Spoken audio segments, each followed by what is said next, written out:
ചെയ്യുവാനുത്തമം ദേവീം സരസ്വതി വ്യാസം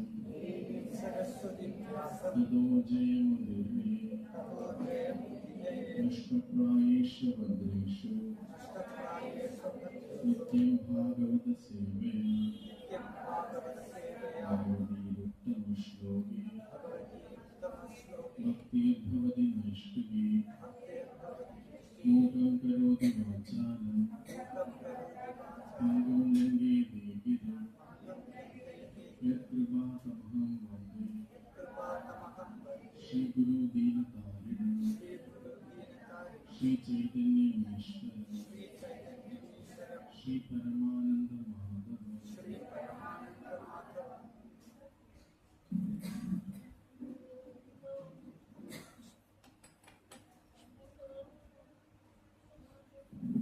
ഭഗവത്ഗീത 10-ാം അധ്യായം 9-ാം ശ്ലോകം.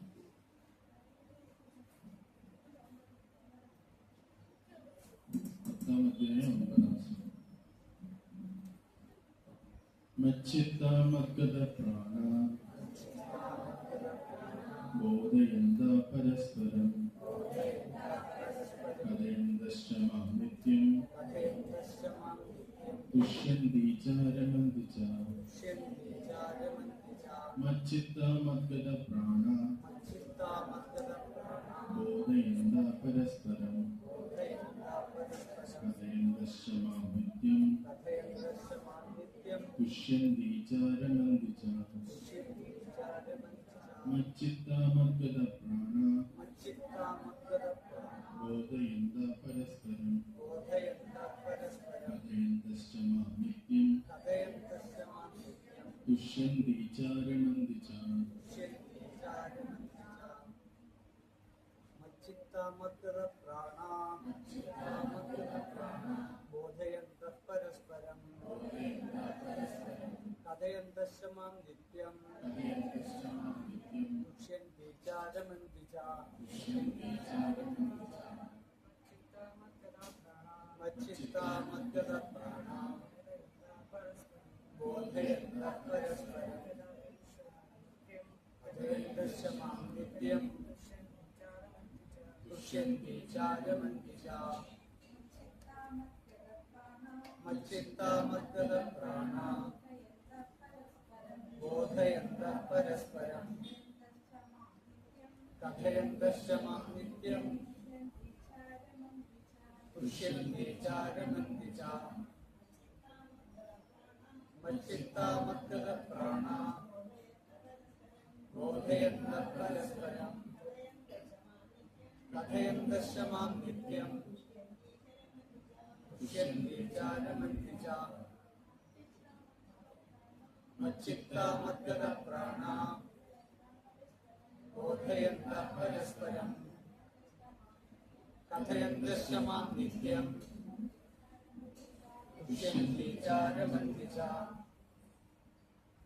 വാക്കർത്ഥം മച്ചിത്ത എന്നിൽ തന്നെ മനസ്സുറപ്പിച്ചവരായി മദ്ഗത പ്രാണരായി ജീവിതം എനിക്ക് വേണ്ടി സമർപ്പിച്ചവരായി പരസ്പരം അന്യോന്യം മാം എന്നെ കുറിച്ച് ബോധിപ്പിക്കുന്നവരായി നിത്യം കഥയന്തശ്ച കഥിക്കുന്നവരായി സങ്കീർത്തനം ചെയ്യുന്നവരുമായി ഭക്തന്മാർ തുഷ്യന്തി സന്തോഷിക്കുന്നു, രമന്തി രമിക്കുകയും അഭൗമിക ആനന്ദം അനുഭവിക്കുകയും ചെയ്യുന്നു. വിവർത്തനം ഭാവാർത്ഥം കൃഷ്ണപ്രഭാമൂർത്തി എ സി ഭക്തിവേദാന്ത സ്വാമി ശീലപ്രഭുപാദി. വിവർത്തനം: എന്റെ ശുദ്ധഭക്തന്മാരുടെ ചിന്ത എന്നിൽ കുടികൊള്ളുന്നു. അവരുടെ ജീവിതം തികച്ചും എന്റെ സേവനത്തിനായി സമർപ്പിതനായിരിക്കും.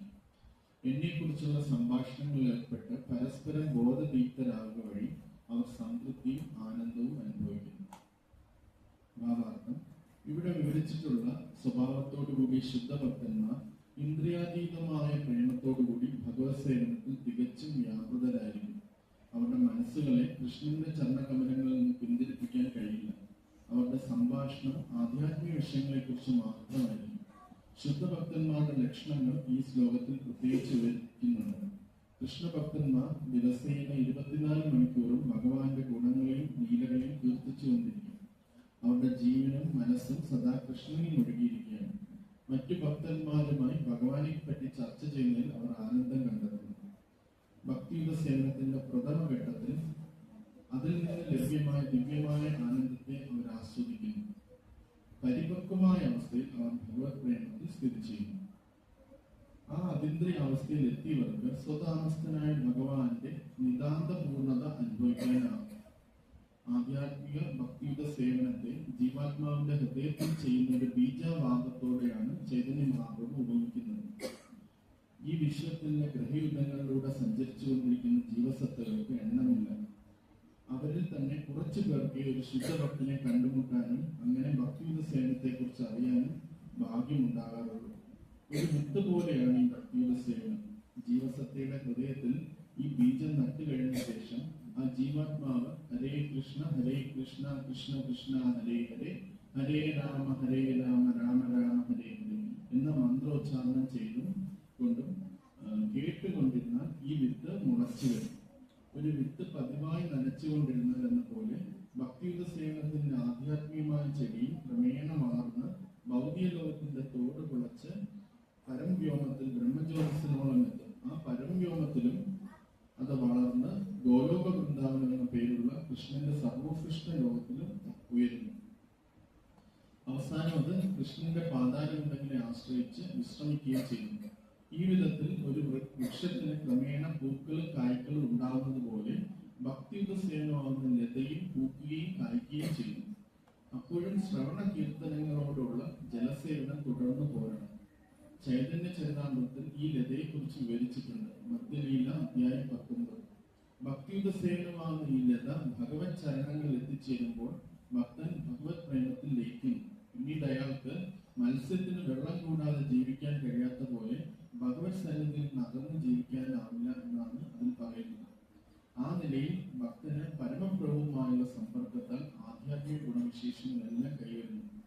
ഭാഗവതം മുഴുവനും ഭഗവാനും ഭക്തന്മാരും തമ്മിലുള്ള ബന്ധത്തിന്റെ വിവരണങ്ങളാണ്. അതിനാൽ തന്നെ ശ്രീമദ് ഭാഗവതം ഭക്തന്മാർക്ക് ഏറ്റവും പ്രിയങ്കരവുമാണ്. ഇത് ഭാഗവതത്തിൽ തന്നെ പറയുന്നുണ്ട്. 12:13-8 ശ്രീമദ് ഭാഗവത പുരാണമമലം യത് വൈഷ്ണവാനാം പ്രിയം. ഭൗതിക കർമ്മങ്ങളെ കുറിച്ചോ സാമ്പത്തിക ഉന്നതികളെ കുറിച്ചോ ഇന്ദ്രിയ സുഖാനുഭവങ്ങളെ കുറിച്ചോ മുക്തിയെക്കുറിച്ച് തന്നെയോ ധർമ്മം, അർത്ഥം, കാമമോക്ഷം അല്ല ഇതിൽ പ്രതിപാദിക്കുന്നത്. ഭഗവാന്റെയും ഭക്തന്മാരുടെയും ആധ്യാത്മിക സ്വഭാവത്തെ പൂർണ്ണമായി വിശദീകരിക്കുന്ന ഒരൊറ്റ ഗ്രന്ഥമേ ഉള്ളൂ ശ്രീമദ് ഭാഗവതം. അതുകൊണ്ട് കൃഷ്ണാബോധത്താൽ ഭഗവത് സാക്ഷാത്കാരം നേടിയവർ അത്തരം ഉത്കൃഷ്ട ഗ്രന്ഥത്തിന്റെ ശ്രവണത്തിൽ ആനന്ദം കടന്നു. യുവമിഥുനങ്ങൾക്ക് അന്യോന്യ സമ്പർക്കത്തിൽ അനുഭവമാകുന്നത് പോലെയുള്ള ഒരാനന്ദം.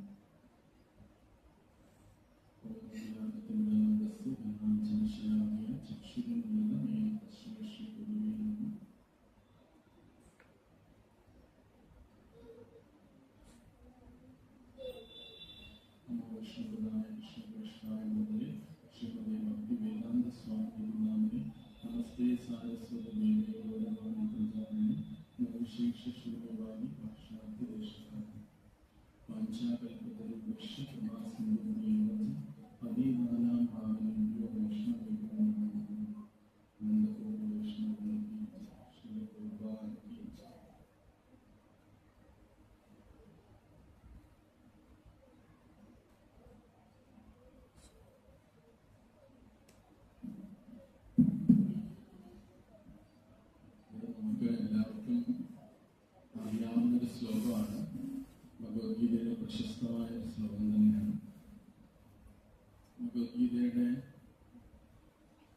നമുക്കറിയാം 10:8, 10:9, 10:10, 10:11 ഈ 4 ശ്ലോകങ്ങൾ ഭഗവത്ഗീതയുടെ ഏറ്റവും ഈ ശ്ലോകങ്ങളായിട്ടാണ് പറയുന്നത്.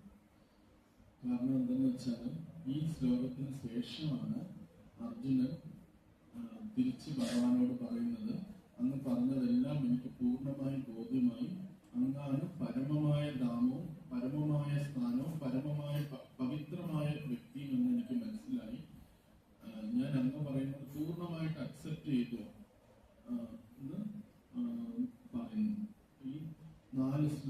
ചതുർശ്ലോകി ഭഗവത്ഗീത എന്നൊക്കെ ആൾക്കാർ പറയാറുണ്ട്. ഈ 4 ശ്ലോകങ്ങൾ വളരെ പ്രാധാന്യമാണ്. അതിലൊരു ശ്ലോകമാണ് നമ്മളിന്ന് ഇതിൽ പറയുന്നത്. 10-ാം അധ്യായത്തിലെ 9-ാം ശ്ലോകം. ഈ ഭഗവത്ഗീത ആത്മാർത്ഥമായിട്ട് പഠിക്കാൻ ആഗ്രഹിക്കുന്ന വ്യക്തികൾ ഈ 4 ശ്ലോകങ്ങളും അത് പഠിച്ചു വെച്ചിരിക്കുന്നത് വളരെ നല്ലതാണ്. നമുക്കത് വേറെ ഒന്നും നമുക്ക് ഓർമ്മ വന്നില്ലെങ്കിലും ഈ 4 ശ്ലോകങ്ങൾ നമുക്ക് കയ്യിലുണ്ടെങ്കിൽ നമുക്കത് വളരെയധികം ആത്മീയപരമായിട്ട് ഒരു സഹായമായിട്ട് മാറും. ഇതിൽ 10-ാം അധ്യായത്തിൽ 9-ാം ശ്ലോകത്തിൽ പറയുന്ന കാര്യം, ഭഗവാന്റെ കാര്യങ്ങൾ പരസ്പരം ചർച്ച ചെയ്ത് ഭക്തന്മാർ എപ്പോഴും ഒരു ആനന്ദം അനുഭവിക്കുന്നുണ്ട് എന്നുള്ളൊരു കാര്യം പിന്നെ പറയുന്നുണ്ട് ഭഗവാൻ. അപ്പം അങ്ങനെ എന്റെ ശുദ്ധഭക്തന്മാരുടെ ചിന്ത എന്നിൽ കുടികൊള്ളുന്നു. അവരുടെ ജീവിതം തികച്ചും എന്റെ സേവനത്തിനായി സമർപ്പിതമായിരിക്കും. എന്നെക്കുറിച്ചുള്ള സംഭാഷണങ്ങളിൽ ഏർപ്പെട്ട് പരസ്പരം ബോധദീപ്തരാകും വഴി അവർ സംതൃപ്തിയും ആനന്ദവും അനുഭവിക്കുന്നു എന്ന് ഇതിൽ പറയുന്നു. 2 കാര്യങ്ങളാണ്. നമുക്ക് ഏതൊരു കാര്യം നമുക്ക് തുടർന്ന് പോകണമെങ്കിൽ അതിൽ നമ്മൾ ചെയ്യുന്ന സമയത്ത് നമുക്കൊരു സംതൃപ്തിയും വേണം, അതിലൊരു ആനന്ദം ഉണ്ടായിരിക്കും, ഒരു സാറ്റിസ്ഫാക്ഷനും വേണം, അതിലൊരു സന്തോഷം ഉണ്ടായിരിക്കും. ഇത് രണ്ടും ഇല്ലെങ്കിൽ നമുക്ക് ഒരു കാര്യം തുടർന്ന് ചെയ്യാനായിട്ട് സാധിക്കില്ല. നമ്മൾ ജോലിക്കൊക്കെ പോകുന്നുണ്ടാവും, ചിലപ്പോൾ നമുക്ക് ജോലിക്ക് വലിയ സംതൃപ്തിയൊന്നും കാണത്തില്ല, പക്ഷെ നമുക്കൊരു ആനന്ദം ഉണ്ടാവും, സാലറി കിട്ടുന്നത്. അപ്പൊ ഏതെങ്കിലും ഒന്നെങ്കിലും വേണം നമുക്ക് മുന്നോട്ട് പോകാനായിട്ട്. പക്ഷെ ഇവിടെ ഭക്തിയിൽ നമുക്ക് തുടർന്ന് പോകണമെങ്കിൽ നമുക്ക് ഈ 2 കാര്യങ്ങൾ അടിസ്ഥാനപരമായിട്ട് വേണമെന്ന്. ഇതെന്തുകൊണ്ടാണ് ഈ ശ്ലോകം നമ്മളെ സംബന്ധിച്ചിടത്തോളം പ്രാധാന്യം അർപ്പിക്കുന്നതെന്ന് വെച്ചാൽ, നമ്മൾ പലരും ഭക്തന്മാരുടെ കാരുണ്യം കൊണ്ട് ഈ പ്രസ്ഥാനത്തിൽ വന്നു. നമുക്ക് ആദ്യം വരുമ്പോൾ ഇതെല്ലാം പുതിയ പുതിയ കാര്യങ്ങളാണ്. പുതിയ വേഷവിധാനം ഇട്ട വ്യക്തികളെ നമ്മൾ കാണാൻ പറ്റും. തിലകം, നമ്മളെല്ലാം ഇങ്ങനെ ആണ് തിലകം ഇട്ടുകൊണ്ടിരുന്നത്. ഇങ്ങനെ തിലകം ഇടുന്ന വ്യക്തികളെ കാണാൻ പറ്റും. കഴുത്തിലൊരു മാല ഇടുന്ന വ്യക്തികളെ കാണാൻ പറ്റും. അവര് ഭഗവത്ഗീതയിൽ നിന്നൊക്കെ ശ്ലോകങ്ങൾ ഉദ്ധരിക്കുന്നതും ഹരിനാമം ചെയ്യുന്നതും കീർത്തനങ്ങളൊക്കെ ചെയ്യുന്ന വ്യക്തികൾ എല്ലാം പുതുമയുള്ള കാര്യങ്ങളാണ്. നമ്മൾ അവരുടെ കൂടെ ചേർന്ന് അതിൻ്റെ ആ ഫ്ലോയിൽ കുറച്ച് കാലം നമ്മൾ മുന്നോട്ട് പോവുകയാണ്. പിന്നെ നമുക്ക് ഭക്തന്മാരുടെ സഹവാസം കൊണ്ട് നമുക്ക് സേവനങ്ങൾ കിട്ടുന്നുണ്ട്, നമ്മൾ നാമം ജപിക്കുന്നുണ്ട്, പുസ്തകങ്ങളൊക്കെ വായിക്കുന്നുണ്ട്, ഇതെല്ലാം നമ്മൾ ചെയ്യുന്നുണ്ട്. ഇവിടെ ഭഗവാൻ ഇവിടെ പറഞ്ഞിരുന്ന ഒരു പോയിന്റ് നമ്മൾ പ്രത്യേകം ശ്രദ്ധിക്കേണ്ട ഒരു കാര്യം എന്ന് പറഞ്ഞാൽ, അതിന് എസ്പെഷ്യലി ഭഗവാൻ പറയുന്നുണ്ടെങ്കിലും ഭാവാർത്ഥത്തിൽ ശീല പ്രഭുപാദ് പറയുന്ന ഒരു പോയിന്റ് ഫസ്റ്റ് പാരഗ്രാഫിൽ അതുണ്ട്. ശ്രദ്ധിച്ചവർക്ക് അത് മനസ്സിലാക്കാൻ പറ്റും. തുടക്കത്തില് ഒരു സേവന കർമ്മത്തിൽ ഒരു ഭക്തന് സാറ്റിസ്ഫാക്ഷൻ കിട്ടും. നമ്മൾ പോയി എന്തെങ്കിലും ഭഗവാന് വേണ്ടി സേവനം ചെയ്യുക, ടെമ്പിൾ ഹാള് തൂക്കുക, അല്ലെങ്കിൽ എന്തെങ്കിലും തരത്തിലുള്ള സേവനങ്ങൾ ചെയ്യുമ്പോൾ ഒരു ഭക്തന് സാറ്റിസ്ഫാക്ഷൻ, ഒരു ഡ്യൂട്ടി എന്ന നിലയിൽ അദ്ദേഹം പോയി ചില സേവനങ്ങളൊക്കെ ചെയ്യും, റെഗുലറായിട്ട് സേവനങ്ങൾ ചെയ്യും. പക്ഷെ അതിന്റെ ഉപരിയുള്ള ഒരു ഘട്ടത്തെ കുറിച്ചാണ് ഈ ശ്ലോകം നമുക്ക് പറഞ്ഞു തരുന്നത്. നമുക്കിപ്പോൾ റെഗുലറായിട്ട് ഇവിടെ വന്ന് നമ്മൾ ചെയ്യുന്നു, സേവനങ്ങൾ ചെയ്യുന്നു, ഇവിടെ വന്ന് ടെമ്പിൾ ഹാള് നമ്മള് ക്ലാസ് അറ്റൻഡ് ചെയ്യുന്നു, പ്രസാദം കഴിക്കുന്നു, മറ്റു കാര്യങ്ങളൊക്കെ ചെയ്യുന്നു, നമ്മൾ പോകുന്നുണ്ട്. പക്ഷെ ആ ഒരു സാറ്റിസ്ഫാക്ഷൻ, ഉള്ളിലൊരു തൃപ്തിയോ സന്തോഷവും നമുക്ക് പൂർണ്ണമായിട്ട് ചിലപ്പോൾ നമുക്ക് എല്ലാവർക്കും ഉണ്ടാവും. അതുകൊണ്ട് തന്നെയാണ് നമ്മൾ വീണ്ടും വീണ്ടും ഈ ക്ഷേത്രത്തിൽ വന്നുകൊണ്ടിരിക്കുന്നത്. നമുക്കിതില്ലെങ്കിൽ നമ്മൾ വരില്ല. പക്ഷെ അത് വളരെയധികം കൂട്ടാൻ എന്താണ് ചെയ്യേണ്ടതെന്നുള്ളതാണ് ഇവിടെ പ്രത്യേകിച്ച് ഈ ശ്ലോകത്തില് നമുക്ക് ഭഗവാൻ പറഞ്ഞു തരുന്ന ഒരു കാര്യം.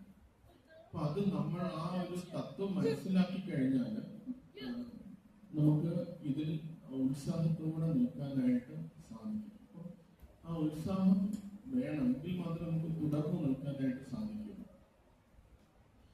ഞാനൊരു ഗ്രോസ് ആയിട്ടൊരു എക്സാമ്പിൾ വെച്ചിട്ട് അത് പറയാനായിട്ട് ശ്രമിക്കാം. എന്ത് ഭാവത്തിൽ എത്തിക്കഴിഞ്ഞാൽ, ഏത് തലത്തിൽ എത്തിക്കഴിഞ്ഞാൽ നമുക്ക് എപ്പോഴും ഉത്സാഹത്തോടെ ഇരിക്കാൻ പറ്റും എന്നാണ് ഭഗവാൻ പറഞ്ഞു തരുന്നത്. നമ്മൾ ആ തലത്തിലാണോ നിൽക്കുന്നതെന്നും കൂടെ നമുക്കൊന്ന് ചിന്തിച്ചു നോക്കാം. റീസെന്റ് ഒരു മൂവി ഇന്ത്യയിൽ വളരെയധികം ഫേമസ് ആയിട്ടുള്ള ഒരു മൂവി, ദുരന്തർ എന്ന് പറഞ്ഞ മൂവി. എല്ലാവരും അതിനെ കുറിച്ച് അറിയാം, യൂട്യൂബിലൊക്കെ അതിന്റെ റീൽസും ഇതെല്ലാം ഉണ്ട്. ആ മൂവി എന്തുകൊണ്ട് ഇത്രയും വളരെയധികം അതിന് ഫേമസ് ആവുകയും അത്രയും ഗ്രോസ് ആയിട്ടുള്ള കളക്ഷൻ നേടുകയും ചെയ്തു എന്നുള്ളത് നമ്മൾ ഒന്ന് ആലോചിച്ച് നോക്കിയാൽ നമ്മൾ മനസ്സിലാക്കാൻ പറ്റും. അത് ആ പേട്രിയോട്ടിസം അല്ലെങ്കിൽ ആ രാജ്യസ്നേഹത്തെ കുറിച്ചാണ് അത് പറയുന്നത്. അപ്പം അത് എല്ലാ സാധാരണ വ്യക്തികൾക്കെല്ലാം അത് നമുക്ക് ഇന്ത്യയിൽ ജനിച്ച നമുക്കെല്ലാം അതുണ്ട്. പക്ഷെ ആ രാജ്യസ്നേഹത്തിനെ കുറിച്ചുള്ള കാര്യങ്ങൾ വീണ്ടും വീണ്ടും പല ആംഗിളിലൂടെ അത് വിവരിച്ചു തരികയാണ് ചെയ്യുന്നത്. അപ്പോൾ ആ ഒരു മൂഡ് പലരും അതിനെക്കുറിച്ച് ഡിസ്കസ് ചെയ്യുന്നു, പലരും ആ കാര്യങ്ങൾ ഡിസ്കസ് ചെയ്യുന്നു. അത് എല്ലാവരിലും അത് ഉത്സാഹം വർദ്ധിപ്പിക്കുകയാണ് ചെയ്യുന്നത്. ഇപ്പൊ രാജ്യസ്നേഹം എന്നുള്ള ആ ഒരു സംഭവത്തിനെ ഇത് ചെയ്യുന്ന ആ ഒരു മൂവിക്ക് അത്രത്തോളം റീച്ച് കിട്ടുകയും എല്ലായിടത്തും അത് ഫേമസ് ആയി മാറുകയും ചെയ്യുന്നത്. അപ്പൊ ഇവിടെ നമ്മൾ അതിനെ കുറിച്ചൊന്ന് സൂക്ഷിച്ചു നോക്കിക്കഴിഞ്ഞാൽ ആ രാജ്യസ്നേഹം എന്ന ഭാവം നമ്മൾ എല്ലാവർക്കും ഉണ്ട്. ആ ഭാവത്തെ വർദ്ധിപ്പിക്കുകയാണ് ആ മൂവി ചെയ്യുന്നത്, അല്ലെങ്കിൽ ആ മൂവിയെ കുറിച്ച് ഡിസ്കസ് ചെയ്യുമ്പോൾ നടക്കുന്നത്. അപ്പൊ അത് കൂടുമ്പോൾ നമുക്ക് സ്വാഭാവികമായിട്ട് അതിലൊരു ആനന്ദം കണ്ടെത്താനായിട്ട് സാധിക്കുന്നു. അപ്പൊ അതുകൊണ്ടാണ് അതിന് ആ ഒരു ഇത്രയും വലിയൊരു കളക്ഷനും ഇതൊക്കെ അതിനകത്ത് വന്നു ചേരുന്നത്. ഒരു സാധാരണ മൂവിക്ക് ഒരു സാധാരണമായിട്ടുള്ള രാജ്യസ്നേഹം എന്നുള്ള തത്വത്തെ വെച്ചിട്ട് ഇത്രത്തോളം എല്ലാവരെയും ഇൻഫ്ലുവൻസ് ചെയ്യാനും അതിനെ കൂട്ടാനും സാധിക്കുമെങ്കിൽ എല്ലാത്തിന്റെയും ഉടമസ്ഥനായ ഭഗവാനെ കുറിച്ച് നമ്മൾ ഡിസ്കസ് ചെയ്യുമ്പോഴും മറ്റു ഭക്തന്മാരുമായിട്ട് ഭഗവാനെ കുറിച്ച് ഡിസ്കസ് ചെയ്യുമ്പോഴും നമുക്ക് യഥാർത്ഥത്തിൽ ആ ഭാവം സന്തോഷം കൂടണം. പക്ഷെ പലപ്പോഴും നമുക്കത് കൂടാറില്ല.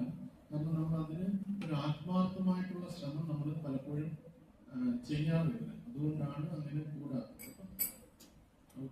പ്രഭുപാദ് ഇവിടെ നമുക്ക് പറഞ്ഞു തരുന്നത് ആ ഒരു തലത്തിലേക്ക് നമ്മളെ ഉയർത്താനാണ് ശ്രീ പ്രഭുപാദ് പറഞ്ഞത്.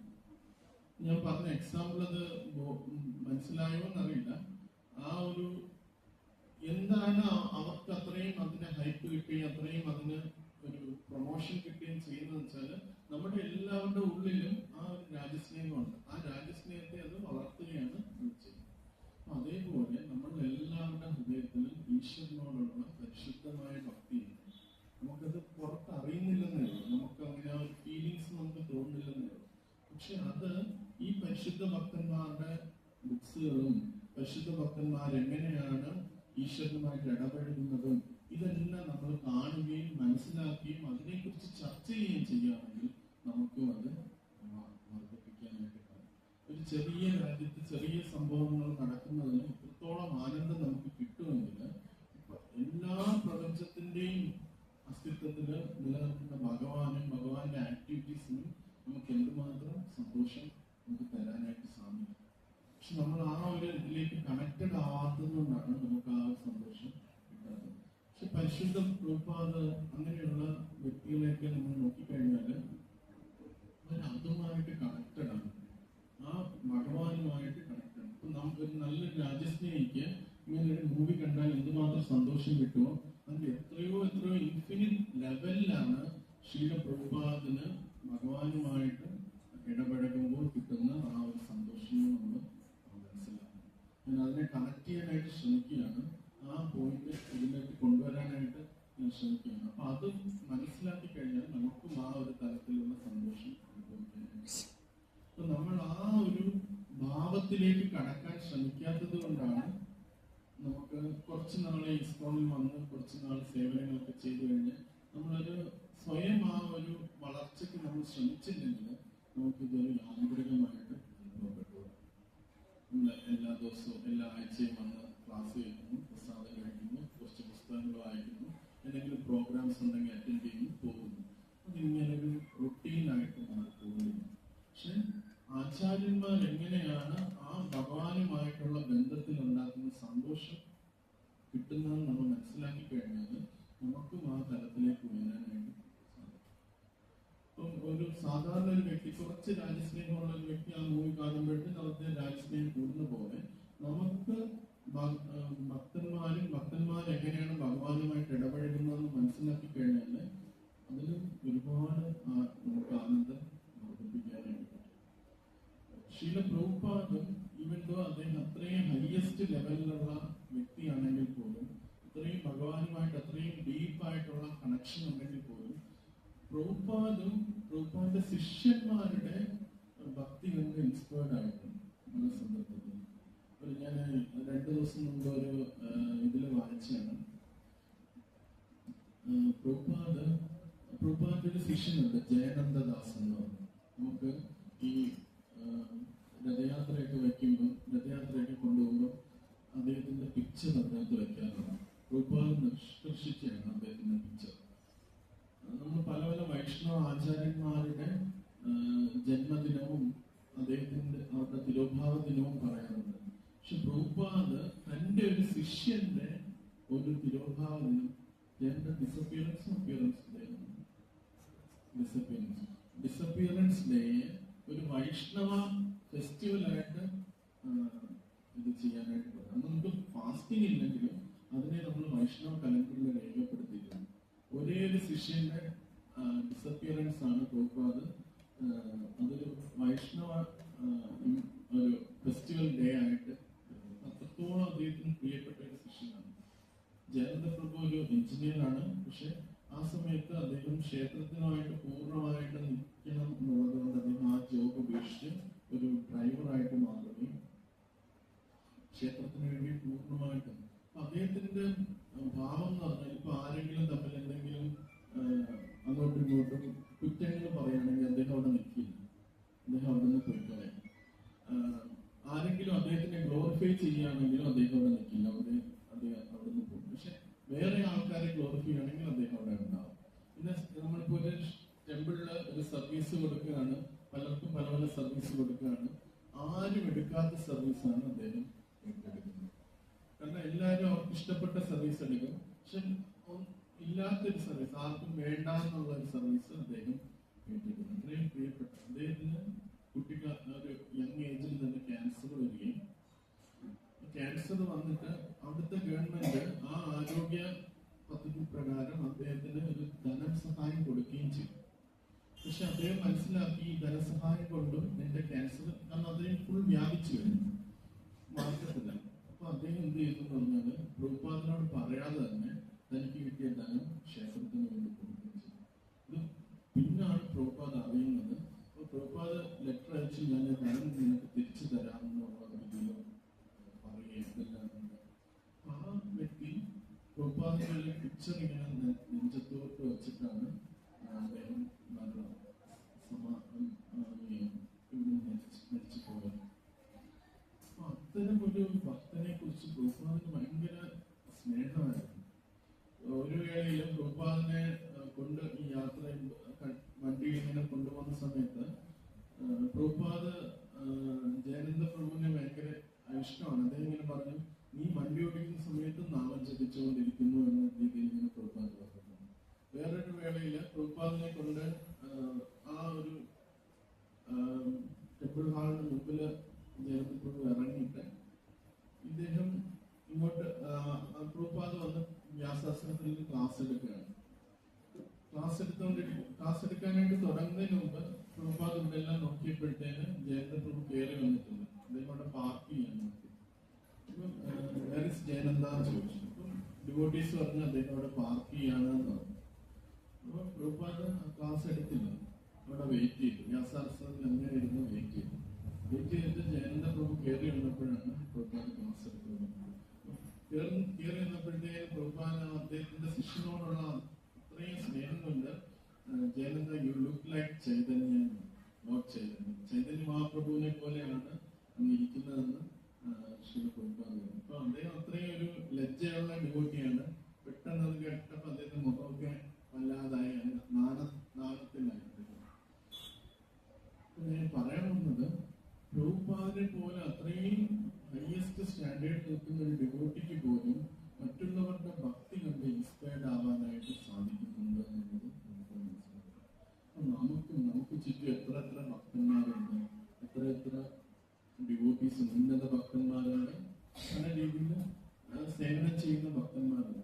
അപ്പൊ അവരെ എങ്ങനെയാണ് ഭഗവാനെ സ്നേഹിക്കുന്നതെന്ന് മനസ്സിലാക്കിയാൽ നമുക്കും അതേപോലെ ആ ഒരു തലത്തിലേക്ക് ഉയർന്നു.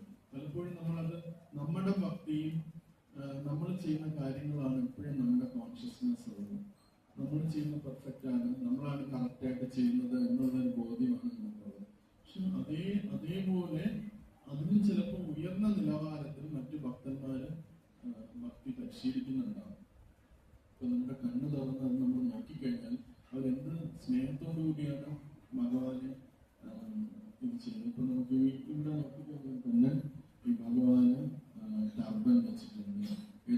ഏത് ഡിവോട്ടിയാണെന്ന് അറിയില്ല, ടർബൻ വെച്ചിട്ടുണ്ട്. ഭഗവാന് നല്ല രീതിയിൽ അലങ്കരിച്ചിട്ടുണ്ട്. അപ്പം നമ്മൾ ഭക്തനാണെന്ന് നമ്മൾക്കൊരു ധാരണയുണ്ട്. പക്ഷെ അതിൽ നല്ല രീതിയിൽ സ്നേഹത്തോടെ ആരോ ചെയ്തിട്ടുണ്ടല്ലോ എന്ന് നമുക്ക് ചിന്തിക്കാനായിട്ട് സാധിക്കും. ഒരു നല്ല രീതിയിൽ കുക്ക് ചെയ്തിട്ടുണ്ടെങ്കിൽ, നല്ല പ്രസാദം ഉണ്ടാക്കിയിട്ടുണ്ടെങ്കിൽ എത്ര സ്നേഹത്തോടു കൂടിയായിരിക്കും അത് ചെയ്യുന്നത്. ഇവിടെ കീർത്തനത്തിന് ഡിവോട്ടീസ് ചെയ്യുന്നുണ്ട്, എത്ര സ്നേഹത്തോടു കൂടിയായിരിക്കും അത് ചെയ്യുന്നത്. ഇങ്ങനെ നമ്മൾ ഓരോ തലത്തിലും പല ആൾക്കാരും ഏതൊക്കെ രീതിയിലാണ് ഭഗവാനെ ഇഷ്ടപ്പെടുന്നത് എന്നുള്ളത് നമ്മൾ മനസ്സിലാക്കാനായിട്ട് ശ്രമിച്ചു കഴിഞ്ഞാൽ നമ്മുടെ ഭക്തിയും ക്രമേണ വർദ്ധിക്കും എന്നുള്ളതാണ്. ഞാൻ ആ മൂവിയുടെ കാര്യത്തിലേക്ക് വന്നു കഴിഞ്ഞാൽ ഒരു പേട്രിയോട്ട് ആയിട്ടുള്ള ഒരു വ്യക്തിക്ക് ക്രമേണ അയാൾക്ക് ആ പേട്രിയോട്ടിസം അല്ലെങ്കിൽ ആ രാജ്യസ്നേഹം എന്നുള്ള ഭാവം കൂട്ടാൻ പറ്റും. പല ആൾക്കാരും രാജ്യസ്നേഹം ചെയ്യുന്നത് കണ്ട് അവരെ ഡിസ്കസ് ചെയ്ത് വീണ്ടും ഡിസ്കസ് ചെയ്യുമ്പോഴത്തേന് ആ ഒരു ഭാവം എങ്ങനെ കൂട്ടാൻ പറ്റും, അതേപോലെ തന്നെ നമുക്ക് ഓരോരുത്തർക്കും ആ ഒരു ഡിവോഷൻ നമുക്ക് വർദ്ധിപ്പിക്കാനായിട്ട് സാധിക്കും എന്നുള്ളതാണ്. ഇത് ചിലപ്പോൾ പറയുമ്പോൾ ഇതൊരു നിസ്സാരമായിട്ട് തോന്നാം, അല്ലെങ്കിൽ വലിയ പ്രാധാന്യമുള്ള ഒരു കാര്യമായിട്ട് തോന്നത്തില്ല. പക്ഷെ നമ്മുടെ ഭക്തിയുടെ ആ ഒരു ഗ്രാഫ് എപ്പോഴും സ്റ്റഡി ആയിട്ട് മുന്നോട്ട് പോകണമെങ്കിൽ ഈ ഒരു പോയിന്റ് നമ്മൾ മനസ്സിലാക്കിയിട്ടുണ്ട്. അല്ലെങ്കിൽ നമ്മൾ യാന്ത്രികമായിട്ടൊന്ന് നാമം ജപിക്കും, പുസ്തകങ്ങൾ വായിക്കും, ക്ലാസ്സുകളൊക്കെ അറ്റൻഡ് ചെയ്യും, പലതും നമ്മൾ ചെയ്യും. ചിലപ്പം ഡിവോട്ടീസ് നമ്മളെ സേവനത്തിന് വിളിച്ചാൽ നമ്മൾ പോയി ഡിവോഷൻ ചെയ്യും. പക്ഷെ ഈ ഒരു തലത്തിലും കൂടെ, ഈ ഒരു ഹയർ പ്ലാറ്റ്ഫോമിലേക്കും കൂടെ നമ്മൾ ഉയരണം. മറ്റുള്ളവരും നമുക്ക് ചുറ്റുമുള്ളവരുണ്ട്, നമ്മുടെ ആധ്യാത്മിക ആചാര്യന്മാരുണ്ട്, അവരെങ്ങനെയാണ് ഭഗവാനെ സ്നേഹിക്കുന്നത് നോക്കിയാൽ നമുക്ക് ഒരുപാട് ഇൻസ്പിറേഷൻ കിട്ടുകയും നമുക്ക് ഭഗവാനെ അതേ രീതിയിൽ സ്നേഹിക്കണമെന്ന് നമുക്ക് തോന്നുകയും ചെയ്യും. അങ്ങനെ നമുക്ക് ആ ഒരു ഫീലിംഗിലേക്ക് ഉയർന്നു വരാൻ പറ്റും. അപ്പൊ ആ ഭാവ എന്നുള്ള, അതാണ് ഇവിടെ ശ്രീല പ്രഭുപാദ് ഒരു ഭാവാർത്ഥത്തിൽ പറയുന്നത്. ആ തലത്തിലേക്ക് എത്തിയൊരു വ്യക്തിക്ക് ആധ്യാത്മിക ലോകത്ത് ഭഗവാനുമായിട്ടുള്ള ബന്ധം, ആ ബന്ധം അദ്ദേഹത്തിന് ഇവിടെ അനുഭവിക്കാനായിട്ട് സാധിക്കും. എങ്ങനെയാണ് മറ്റു ഭക്തന്മാരും താനും ഭഗവാനുമായിട്ട് ബന്ധപ്പെടുന്നത് ആധ്യാത്മിക ലോകത്തില്, അതേ തലത്തില് ആ ലെവലിലുള്ള ആ ഒരു സ്നേഹബന്ധം അദ്ദേഹത്തിന് ഇവിടെ അനുഭവിക്കാനായിട്ട്. അവർക്ക് ഈശ്വരൻ എന്ന് പറഞ്ഞാൽ ഒരു കൺസെപ്റ്റ് ആയിരിക്കത്തില്ല, ഈശ്വരൻ എന്ന് പറഞ്ഞാൽ ഒരു വിശ്വാസ പ്രമാണമായിരിക്കത്തില്ല. അവർക്ക് ഈശ്വരൻ എന്ന് പറഞ്ഞാൽ തന്നോടൊപ്പം ജീവിക്കുന്ന ഒരു വ്യക്തിയായിട്ട് അനുഭവപ്പെടാനായിട്ട് സാധിക്കും. അപ്പൊ നമ്മൾ കണ്ണ് തുറന്നു വെച്ച് മറ്റു ഭക്തന്മാരും മറ്റു ഉയർന്ന ഭക്തന്മാരും എങ്ങനെയാണ് ഭഗവാനെ സ്നേഹിക്കുന്നത് എന്ന് മനസ്സിലാക്കാനായിട്ട് അതിൽ നമുക്ക് ഇൻസ്പിറേഷൻ എടുക്കാനായിട്ട് സാധിക്കും. അതാണ് ഈ ശ്ലോകത്തിന്റെ കാമ്പ് എന്ന് പറയുന്നത്. അങ്ങനെയുള്ള ശുദ്ധഭക്തന്മാരുടെ സേവനം പൂർണ്ണമായിട്ട് എന്നിൽ മുഴുകിയിരിക്കും. അവരുടെ ചിന്ത പൂർണ്ണമായിട്ട് ഭഗവാനിലിരിക്കും. അവർ പരസ്പരം ഈ കാര്യങ്ങൾ, ഭഗവാനെ കുറിച്ച്, ഭഗവാന്റെ സേവനത്തെ കുറിച്ചുള്ള കാര്യങ്ങൾ പറഞ്ഞ് എപ്പോഴും തുഷ്യന്തിച്ച രമന്തിച്ച, എപ്പോഴും സാറ്റിസ്ഫൈഡ് ആയിരിക്കും. അവര് ഹാപ്പിനെസ്, നമ്മൾ ഇരിക്കുന്ന പൊസിഷനിൽ നമ്മൾ സാറ്റിസ്ഫൈഡ് ആണെങ്കിൽ നമുക്ക് ഈ ഒരു അന്തരീക്ഷം സാറ്റിസ്ഫൈഡ് ആയതുകൊണ്ടാണ് നമ്മൾ ഇവിടെ ഇരിക്കുന്നത്. അല്ലെങ്കിൽ നമുക്ക് ഇവിടെ ഇരിക്കാൻ പറ്റില്ല. ഈ അന്തരീക്ഷത്തിൽ നമുക്ക് ഭഗവാനെ കുറിച്ചൊക്കെ പറയുമ്പോൾ ഒരു സന്തോഷം കിട്ടുന്നതുകൊണ്ടാണ് നമ്മൾ ഇത്രയും നേരം ശ്രദ്ധിച്ചിരിക്കുന്നത്. അപ്പൊ അത് നല്ല കാര്യം തന്നെയാണ്. പക്ഷെ അത് നമുക്ക് വീണ്ടും ഒരുപാട് കൂട്ടാൻ പറ്റും. ഈ ക്ലാസ് ആഴ്ചതോറുമുള്ള ക്ലാസ്സിൽ മാത്രമല്ല നമ്മുടെ ഭക്തി നമുക്ക് കൂട്ടാൻ പറ്റില്ല. ഓരോ നിമിഷം, ഓരോ ദിവസവും നമുക്ക് കൂട്ടാൻ പറ്റും. ശ്രീല പ്രഭുപാദിന്റെ പുസ്തകങ്ങൾ എടുത്തു വെച്ചിട്ട് അതിന് ഓരോ വരികളൊന്ന് ശ്രദ്ധിച്ച് വായിച്ചു നോക്കിയാൽ മതി. ഓരോ വരികളിലും എങ്ങനെയാണ് ശ്രീല പ്രഭുപാദ് ഭഗവാനെ കാണുന്നത്, ഏത് കാഴ്ചപ്പാടിലൂടെയാണ് അത് കാണുന്നത്, എങ്ങനെയാണ് അദ്ദേഹം ആ ഒരു ഭഗവാനുമായിട്ടുള്ള ബന്ധവും ആ സ്നേഹവും മറ്റുള്ളവർക്ക് പകർന്നു കൊടുക്കാനായിട്ട് ശ്രമിക്കുന്നത്, ഏതൊക്കെ വാക്കുകളാണ് അദ്ദേഹം ഉപയോഗിച്ചിരിക്കുന്നത് ഭഗവാനെ കുറിച്ച്. ഇങ്ങനെ നമ്മൾ ഓരോ ചിന്തിച്ചു കഴിഞ്ഞാൽ നമുക്ക് ഒരുപാട് സന്തോഷമാക്കുന്നു. ഒരു സ്പെക്ടേറ്ററായിട്ട് ഇരിക്കുകയും വേണ്ട. ഇതൊക്കെ മനസ്സിലാക്കി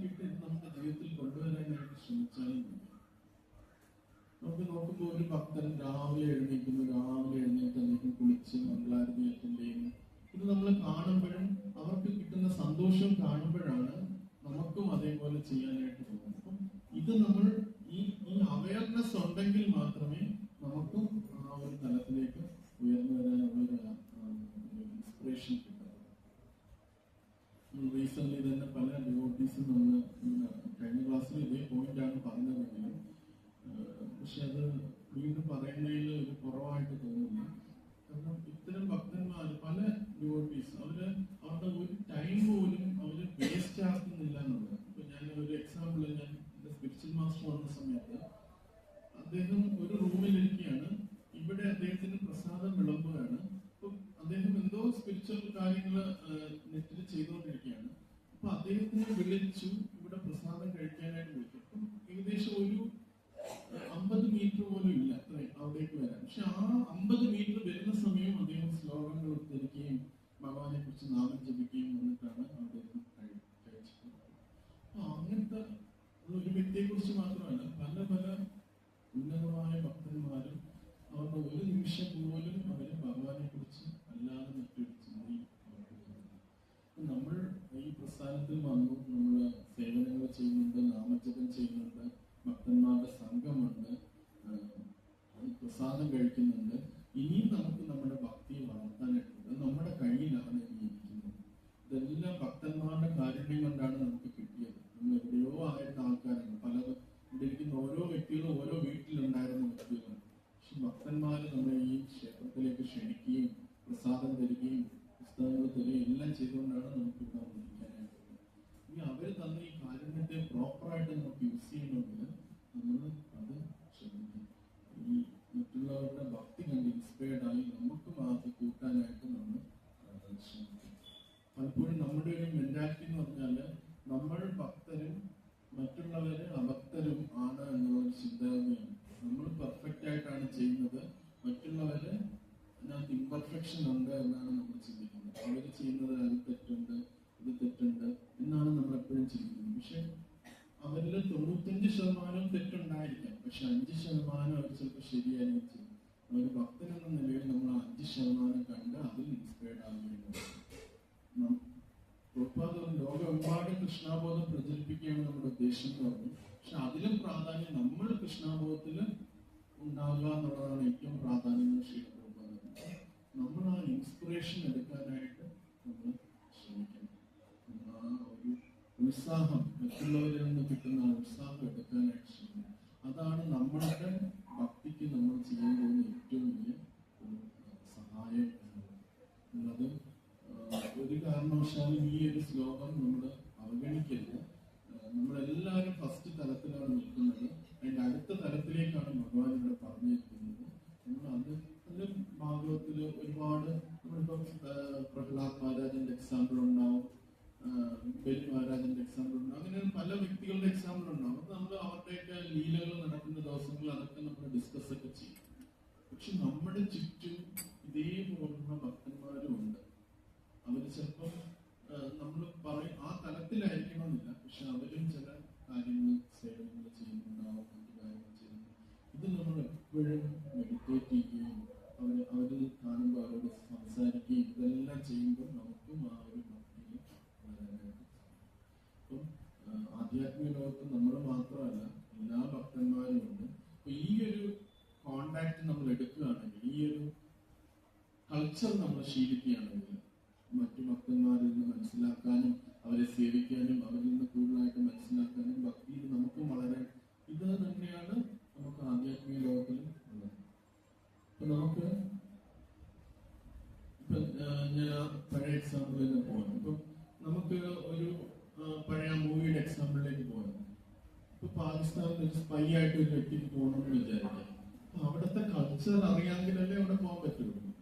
അവിടുത്തെ കൾച്ചർ അറിയാം, അവിടുത്തെ വേഷവിധാനങ്ങൾ അറിയാം, ഇതെല്ലാം അറിയണമെങ്കിലല്ലേ അവർക്ക് അവിടെ പോയി നിൽക്കാൻ പറ്റും. അല്ലെങ്കിൽ നമ്മൾ ഇവിടെ പോലെ തോർത്തിയും തിലകൊക്കെ പോയാൽ നമുക്ക് അവിടെ സ്പൈ ആയിട്ട് നിൽക്കാനായിട്ട് പറ്റത്തില്ല. അവർക്ക് അതുണ്ടെങ്കിൽ നമുക്ക് അവിടെ പോയി നിൽക്കാനായിട്ട് പറ്റുള്ളൂ. അപ്പം ഈ കൾച്ചർ ഇവിടെ ഉണ്ടാക്കാനാണ് ഭഗവാൻ ഇവിടെ പറയുന്നത്. ആധ്യാത്മിക ലോകത്തിലെ സംസ്കാരം ഈ ഭൂമിയിൽ ഉണ്ടാക്കാനാണ് പറയുന്നത്. ആ സംസ്കാരം ഇവിടെ ഉണ്ടെങ്കിൽ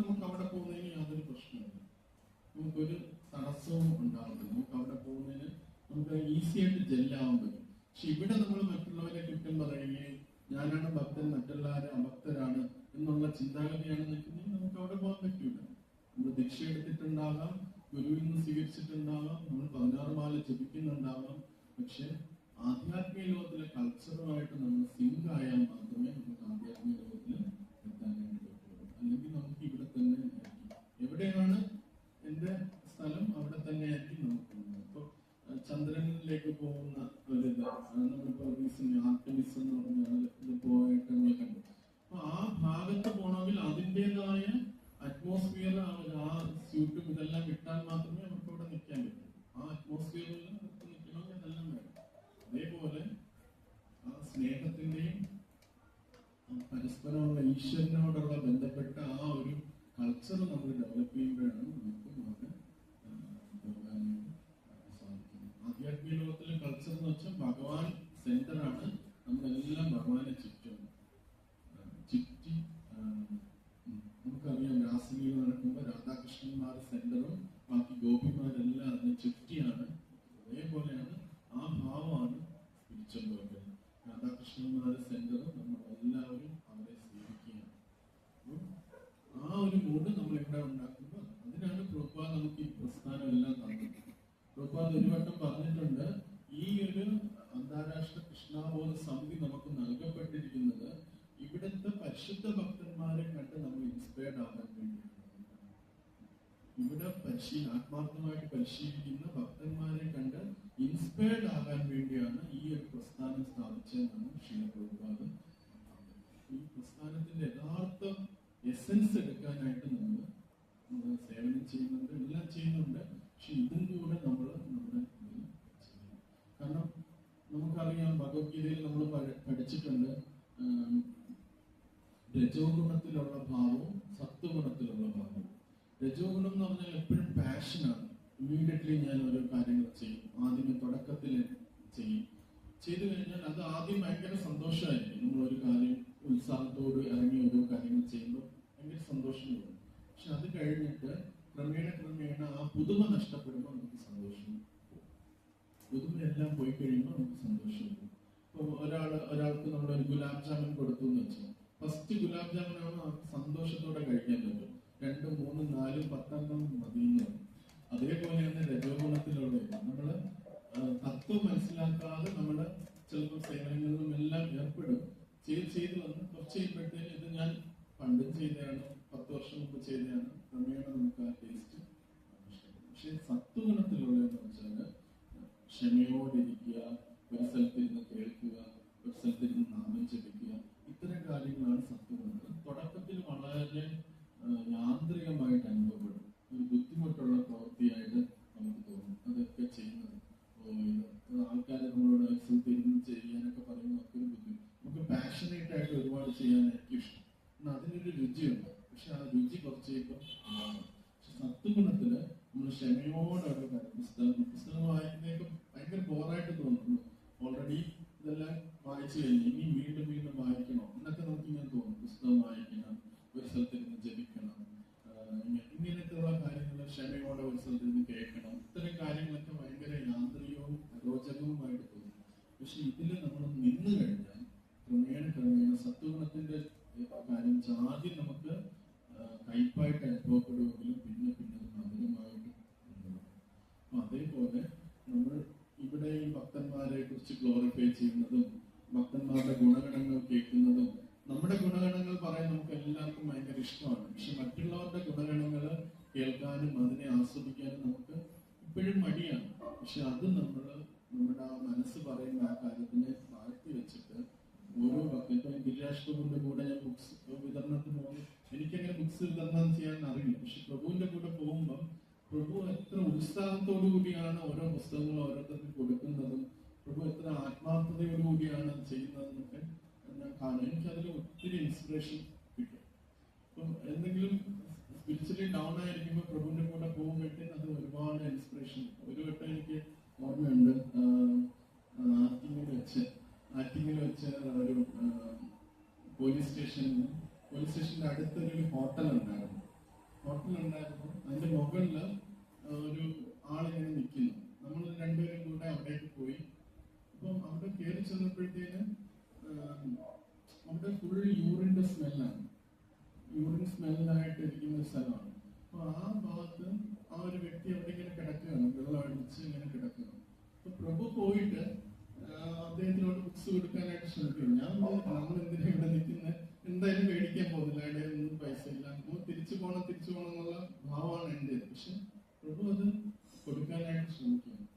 അപ്പം അത് നമ്മൾ കാണുമ്പോൾ ആ ഒരു മേഴ്സി അദ്ദേഹം കൊടുക്കാനായിട്ട് ശ്രമിക്കുന്നത് കാണുമ്പോഴത്തേക്കും നമുക്ക് ഒരുപാട് ഇൻസ്പിറേഷൻ കിട്ടും. അതേപോലെ ഓരോ വ്യക്തികളും അതേപോലെയാണ് പല രീതിയിലും ഭഗവാനെ സേവനം ചെയ്യുന്നത്. ഇവിടെ നിൽക്കുന്ന ഓരോ ഈ പ്രസ്ഥാനത്തിൽ വന്ന ഓരോ ഭക്തന്മാരും സ്പെഷ്യലാണ്. ചൈതന്യ മഹാപ്രഭുവിന്റെയും കൃഷ്ണന്റെയും കാരുണ്യമില്ലാതെ ആർക്കും ഇവിടെ വരാനായിട്ട്.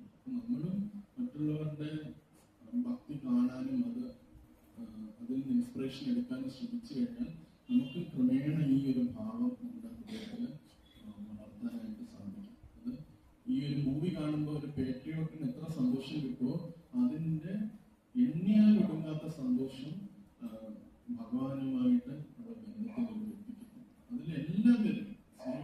നമുക്കൊരു മൂവി കാണുമ്പോൾ ഒരു യുദ്ധമൊക്കെ കാണുമ്പോൾ നമുക്കൊരു ഇത് കിട്ടും. പക്ഷെ ഭഗവാൻ ഈ കുരുക്ഷേത്രമൊക്കെ ചെയ്ത വ്യക്തിയാണ്. അപ്പം നമുക്ക് പല ആംഗിൾ നമ്മൾ ഇതൊരു സ്നേഹം, വികാരം, അത് മാത്രമല്ല പല എന്ത് കഴിവുകൾ എല്ലാവിധ ഗുണഗണങ്ങളുടെയും മൂർത്തിമത് ഭാവമാണ് ഭഗവാൻ.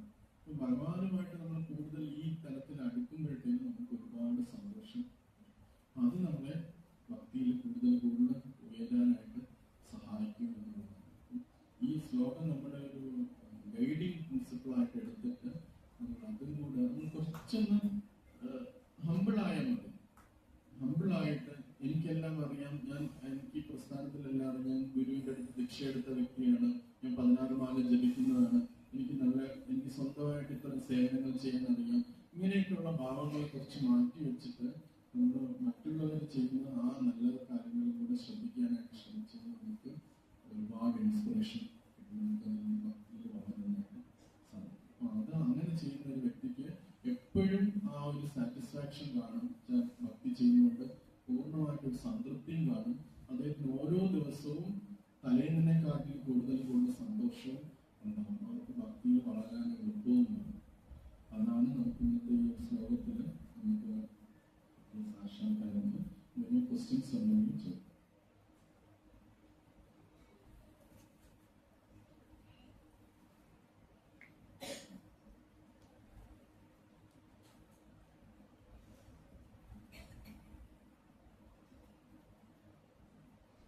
പറഞ്ഞ കാര്യങ്ങൾ എന്തെങ്കിലും മനസ്സിലാകാതെയോ അല്ലെങ്കിൽ പ്രാവർത്തികമാക്കാൻ പറ്റാത്തതോ ആയിട്ട് തോന്നുന്നുണ്ടെങ്കിൽ ചോദ്യങ്ങളാണ് ചോദിക്കും.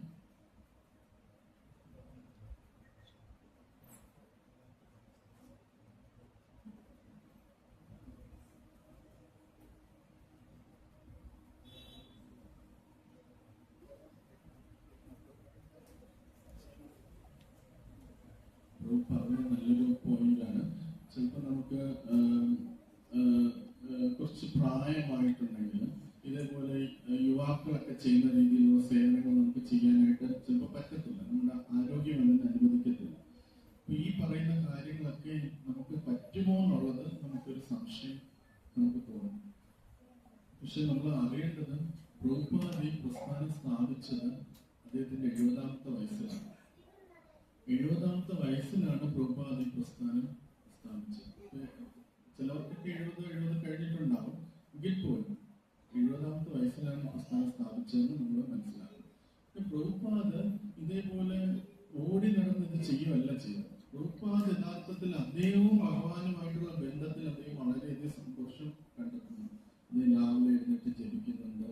അപ്പൊ അദ്ദേഹത്തിന് ആ ഒരു സന്തോഷമാണ് അദ്ദേഹം മറ്റുള്ളവർക്കും ഷെയർ ചെയ്ത് കൊടുക്കുന്നത്. അപ്പൊ നമുക്കും പ്രായമായിട്ടുണ്ടാവും, ഇതേപോലെ ഓടിയിടന്ന് ചെയ്യാനൊന്നും പറ്റത്തില്ലായിരിക്കാം. പക്ഷെ നമുക്കും പ്രഭുപാദ് പറഞ്ഞ പോലെ രാവിലെ എഴുന്നേറ്റ് ജപിക്കുക, പുസ്തകങ്ങൾ വായിക്കുക. നമ്മള് പ്രഭുപാദിന്റെ പുസ്തകങ്ങളെ ഓർഡിനറി പുസ്തകങ്ങളായിട്ട് കമ്പയർ ചെയ്യരുത് ഒരിക്കലും. മറ്റു ഇത് ഭഗവത്ഗീത എന്റെ വീട്ടിലുണ്ട്, വേറെ ആരെങ്കിലും എഴുതി നാരായണനും അങ്ങനെ പല പല കാര്യങ്ങളുണ്ട് എന്ന് നമ്മൾ വിചാരിക്കും. പക്ഷെ ഇത്രയും ലോകമെമ്പാടും ഈശ്വരാബോധം എത്തിക്കാൻ ഒരു വ്യക്തിക്ക് ടെൻഡൻസി ഉണ്ട് എന്ന് നമ്മൾ മനസ്സിലാക്കണം. നമ്മൾ എല്ലാ പുസ്തകങ്ങളും പോലെയുള്ള ഒരു പുസ്തകമായിട്ട് ഭഗവത്ഗീതയോ ശ്രീ പ്രഭുപാദിന്റെ ഭാഗവതത്തെയോ കരുതരുത്. നമ്മുടെ വീട്ടിൽ പല പല പുസ്തകങ്ങൾ നമ്മുടെ അച്ഛനമ്മമാര് മേടിച്ച് വെച്ചിട്ടുണ്ടായിരിക്കാം. പക്ഷെ അതെല്ലാം അതേപോലെയുള്ള ഒരു ബുക്കായിട്ട് നിങ്ങൾ ഒരിക്കലും ഇതിനെ കരുതരുത്. സ്പെഷ്യലാണ്. മറ്റേ നിങ്ങൾക്ക് വായിക്കണമെങ്കിൽ നിങ്ങൾക്ക് വായിക്കാം, പക്ഷെ റെഗുലർ ആയിട്ട് വീണ്ടും വീണ്ടും വീണ്ടും വായിക്കേണ്ട ഒരു പുസ്തകങ്ങളാണ് ശ്രീ പ്രഭുപാദിന്റെ പുസ്തകം. പ്രഭുപാദ് അനുഭവിച്ച ആ സന്തോഷം നമുക്ക് ഈ പുസ്തകങ്ങൾ വായിക്കുന്നതിലൂടെ നമുക്കത് കിട്ടാനായിട്ട് പറ്റും. ഞാൻ കുറച്ച് നേരം അത് വായിച്ചു, ഇത് വായിച്ചു, എല്ലാം വായിച്ചു, എല്ലാം ഒന്നാണെന്ന് ചിന്തിക്കരുത്. അത്ര പരിശുദ്ധമായിട്ട് ലോകമെമ്പാടും എത്രയോ ഫുള്ളായിട്ട് അധപ്പതിച്ചിരിക്കുന്ന വ്യക്തികളെ പോലും മോചിപ്പിച്ച വ്യക്തിയാണ് ശ്രീല പ്രഭുപാദ്. അദ്ദേഹത്തിന്റെ പുസ്തകം എന്തുമാത്രം പവർഫുൾ ആണെന്ന് നമ്മൾ മനസ്സിലാക്കണം. അത് നമ്മൾ വായിക്കാനായിട്ട് ശ്രമിക്കണം. പുസ്തകങ്ങൾ വായിക്കുകയും അതേപോലെ നാമം ജപിക്കുകയും ഇപ്പൊ ക്രമേണ നമുക്കും ഭഗവാനും ഒരു ബന്ധം ഉണ്ടാവുകയും ചെയ്യും. അപ്പൊ ആ ബന്ധം ഉണ്ടാകുമ്പോൾ നമുക്ക് മറ്റുള്ളവരും ഭഗവാനും എങ്ങനെയാണ് ബന്ധപ്പെടുന്നത് നമുക്ക് മനസ്സിലാക്കാനും പറ്റും. നമുക്ക് കിട്ടിയ കാര്യങ്ങൾ നമ്മുടെ അടുത്തുള്ള ഒരാളോട് പറഞ്ഞാലും മതിയല്ല. കൃഷ്ണൻ ഭഗവത്ഗീത ഉപദേശിച്ചത് ഒറ്റ വ്യക്തിക്കാണ്. നമുക്ക് ചുറ്റുമുള്ള ഒരു വ്യക്തിയെങ്കിലും കാണുമല്ലോ നമുക്ക് ഭഗവാനെ കുറിച്ച് സംസാരിക്കാനായിട്ട്. തീർച്ചയായിട്ടും ഉണ്ടാവും. അപ്പം അത് നമുക്ക് ചെയ്യാൻ പറ്റും. നമ്മൾ ആ കഴിയുന്ന സേവനങ്ങളും ചെയ്യാനായിട്ട് പറ്റും. പ്രഭുപാദ് 70ാമത്തെ വയസ്സിലാണ് തുടങ്ങിയെന്ന് ഓർക്കുമ്പോൾ നമ്മളൊക്കെ ഇപ്പൊ യങ് ഏജാണെന്ന് നമ്മൾ മനസ്സിലാക്കണം. നമുക്കും ഭഗവാനുമായിട്ട് ബന്ധമുണ്ട്. പിന്നെ ഇതൊരു ജീവിതം ഈ ശരീരം കൊണ്ട് തീരുന്നില്ല. ഇതൊരു കണ്ടിന്യൂസ് പ്രോസസ്സാണ്. ഇനി എന്റെ ജീവിതം ഇപ്പൊ തീരാൻ പോവുകയാണ്, ഞാൻ ഇനി ചെയ്തിട്ടെന്താ, അങ്ങനെയൊന്നുമില്ല. ഇത് ശരീരം മാത്രമേ പോകത്തുള്ളൂ. അടുത്ത ശരീരത്തിൽ നമ്മൾ മുന്നോട്ട് ഈ ഭക്തി തന്നെ തുടർന്ന് മുന്നോട്ട് കൊണ്ടുപോയിക്കൊണ്ടിരിക്കുക. അപ്പൊ ഇതൊരു പ്രായം കുറഞ്ഞ ആൾക്കാർക്ക് വേണ്ടി മാത്രമാണ്. പ്രായമുള്ളവർക്ക് നമുക്കിത് കണ്ടിന്യൂ ചെയ്യാൻ പറ്റും. നമ്മൾ ഈ ശരീരത്തിൽ നമ്മൾ പൂർത്തിയാക്കിയില്ലെങ്കിൽ അടുത്ത ശരീരത്തിൽ നമ്മൾ അത് കണ്ടിന്യൂ ചെയ്തെന്ന് ചെയ്യും. അങ്ങനത്തെ ഒരു വിഷമമോ ദുഃഖത്തിന്റെയോ ആവശ്യമില്ല. ഉത്സാഹത്തോടുകൂടി നമുക്ക് ഭഗവാൻ എത്ര സമയങ്ങൾ തന്നിട്ടുണ്ടോ കഴിഞ്ഞ ക്ലാസ്സിൽ കഴിഞ്ഞ ഒരു ഗുരുദേവ് വന്ന സമയത്ത് ഇപ്പൊ ഒരു വ്യക്തി ഒരു ഇൻവാലിഡ് ആയിക്കഴിഞ്ഞാൽ പിന്നെ നമ്മൾ ഇവിടെ നമുക്കിപ്പോ ഒന്നും കയ്യോ കാലോ എടുക്കാനായിട്ട് പറ്റുന്നില്ല, നമുക്ക് സ്വന്തമായിട്ട് ഭക്ഷണമൊന്നും കഴിക്കാൻ പറ്റുന്നില്ല. അങ്ങനെയുള്ള സിറ്റുവേഷൻ നമ്മുടെ ഈ ശരീരത്തിൽ വന്നു എന്ന് വിചാരിക്കാം. വന്നെങ്കിൽ നമ്മൾ പിന്നെ ഇങ്ങനെ നമ്മളിവിടെ തുടരണോ അതോ ഈ ശരീരം ഉപേക്ഷിക്കണോ, എങ്ങനെയായിരിക്കും നമ്മൾ ചിന്തിക്കുന്നത്? നമ്മൾ ചിലപ്പോൾ ചിന്തിക്കും നമുക്ക് ശരീരം ഉപേക്ഷിക്കുന്നതായിരിക്കും നല്ലത്. എന്തിനാണ് മറ്റുള്ളവരെയൊക്കെ ബുദ്ധിമുട്ടിക്കുന്നതെന്നൊക്കെ നമ്മൾ അങ്ങനെ ഇമോഷണലായിട്ടൊക്കെ നമ്മളിങ്ങനെ പറയാറുണ്ട്. മറ്റുള്ളവരെ ആൾക്കാരെ ബുദ്ധിമുട്ടിക്കാതെ എനിക്ക് പോകണം എന്നൊക്കെ ഇങ്ങനെ നമ്മളിങ്ങനെ പറയാറുണ്ട്. പക്ഷെ ഗുരുദേവ് പറഞ്ഞത് നമുക്ക് ഭഗവാനെ കുറിച്ച് കേൾക്കാനുള്ള കേൾവി ശക്തി ഉണ്ടെങ്കിൽ നമ്മൾ എത്ര കാലം നമുക്കതുണ്ടോ അത്രയും കാലം ഇവിടെ നിൽക്കുന്നതാണ്. ഇതൊരു ഈ ശരീരത്തിൽ നമുക്ക് അറ്റ്ലീസ്റ്റ് നമുക്ക് ഒരു സേവനവും ചെയ്യാൻ പറ്റിയില്ലെങ്കിലും നമുക്ക് കേൾവി ശക്തി ഉണ്ടല്ലോ. പ്രഭുപാദിന്റെ ലെക്ചേഴ്സ് കേൾക്കാം, ഗുരുക്കന്മാരുടെ ലെക്ചേഴ്സ് കേൾക്കാം, ഇവിടെ വന്നു അത് നമുക്ക് വേറെ ഒന്നും ശരീരത്തിൽ വേറെ ഒന്നും പ്രവർത്തിക്കുന്നില്ലെങ്കിലും ഇതുണ്ടെങ്കിലും നമുക്ക് ഭക്തിയിലും വരാനായിട്ട് പരിശുദ്ധ മഹാരാജ് അതൊക്കെ ചെയ്യുന്നു. അദ്ദേഹത്തിന് ആ കൂടെ ഉണ്ടായിരുന്നത് അത് മാത്രമാണ്. വേറെ എല്ലാ കാര്യം അദ്ദേഹം കേൾക്കുക മാത്രം ചെയ്തു. അദ്ദേഹം പരിശുദ്ധ ഭക്തനായിട്ട് മാറി. അപ്പം നമുക്ക് വേറെ ഒന്നും ചെയ്യാൻ പറ്റിയില്ലെങ്കിൽ നമുക്ക് കേൾക്കാനുള്ള ഒരു ഇതുണ്ടെങ്കിൽ നമുക്ക് തിരിച്ചറിയാൻ മനസ്സിലാക്കും.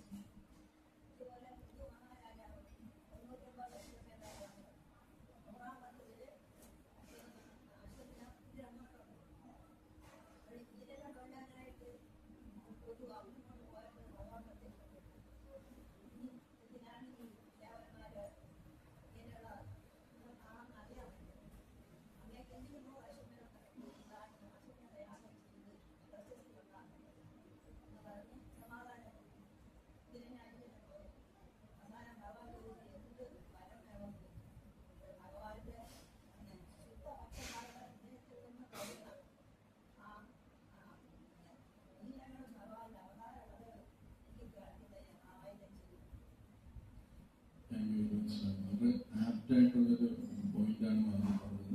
എല്ലാവരും മാജിക് മൈക്രോഫോൺ ഇല്ലാത്തതുകൊണ്ട് കേൾക്കുകയാണോ എന്ന് അറിയത്തില്ല. ഞാൻ ജസ്റ്റ് പറയാം. പൃഥു മഹാരാജ് ഭഗവാന്റെ ശക്തിയാവേശ അവതാരം തന്നെയാണ്. അപ്പൊ അദ്ദേഹം 100 അശ്വമേധം യജ്ഞം ചെയ്യാനായിട്ട് ഒരുങ്ങി. 99 ആവുമ്പോഴത്തേന് ഇന്ദ്രൻ വന്ന് ആ കുതിരയെ പിടിച്ചുകൊണ്ടങ്ങ് പോകും. അപ്പം വീണ്ടും വന്നപ്പോൾ ഇന്ദ്രൻ പിടിച്ചുകൊണ്ട് പോയി. കാരണം 100 അശ്വമേധം ആയി കഴിഞ്ഞാൽ അദ്ദേഹത്തിന് ഇന്ദ്രപദവി കിട്ടുകയാണ്. അപ്പൊ ഇന്ദ്രൻ അത് പറ്റത്തില്ല, വേറൊരാളിങ്ങനെ കയറി വരാൻ ആഗ്രഹമാണ്. അപ്പം ഇന്ദ്രനെ യുദ്ധം ചെയ്യാനായിട്ട് പോകുമ്പോൾ, ഇന്ദ്രനെ തോപ്പിക്കാനായിട്ട് പോകുമ്പോഴത്തേന് ഭഗവാൻ പ്രത്യക്ഷപ്പെടുകയും ഭഗവാൻ പറയുകയാണ്, നീ എന്തിനാണ് ആവശ്യമില്ലാത്ത കോമ്പറ്റീഷൻ പോകുന്നത് എന്ന് ചോദിച്ചിട്ട് മാജി പറഞ്ഞ പോലെ ഭഗവാൻ പൃഥ്വിരാജിനോട് വരം ചോദിക്കും. അപ്പം പൃഥ്വിരാജ് പറഞ്ഞ വരമാണ് മാജി പറഞ്ഞത്, എനിക്ക് വേറൊന്നും വേണ്ട, ശുദ്ധഭക്തന്മാരുടെ ഹൃദയത്തിൽ നിന്ന് ഭഗവാനെ കുറിച്ച് വരുന്ന വാക്കുകൾ എനിക്ക് കേൾക്കാനുള്ള അവസരം മതി. വളരെ ആപ്റ്റായിട്ടുള്ളൊരു പോയിന്റാണ് മാജി പറഞ്ഞത്. നമുക്ക് അവസാനം കേൾവി ശക്തി ഉണ്ടെങ്കിൽ എത്രത്തോളം കേൾവി ശക്തി ഉണ്ടോ അത്രത്തോളം നമുക്ക് ഇവിടെ തുടരാം. അത് ഉപയോഗിച്ച് നമുക്ക് ഭക്തിയിൽ ഉയരാൻ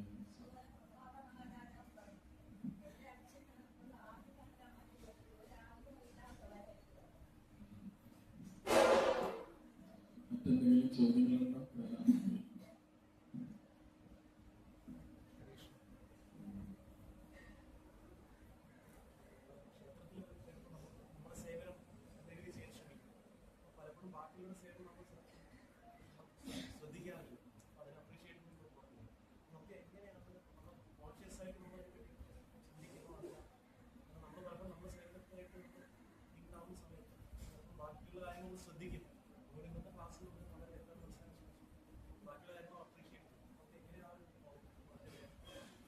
പ്രഭു ചോദിച്ച ചോദ്യം, നമ്മുടെ ക്ഷേത്രത്തിലൊക്കെ വരുമ്പോൾ നമ്മൾ സേവനങ്ങൾ ചെയ്യും, അതിൽ നമ്മൾ വളരെ തൽപരരായിരിക്കും. അപ്പൊ നമ്മൾ ചെയ്യുന്ന സേവനത്തിലായിരിക്കും നമ്മൾ ഫോക്കസ് ചെയ്യുന്നത്.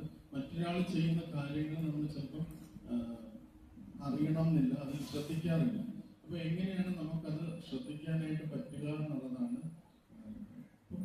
ഇത് നമുക്ക് നമുക്ക് മറ്റുള്ളവരെ മനസ്സിലാക്കാനുള്ള ഒരു അവയർനെസ് വേണമെങ്കിൽ നമുക്ക് സത്വഗുണം കൾട്ടിവേറ്റ് ചെയ്താലേ പറ്റുള്ളൂ.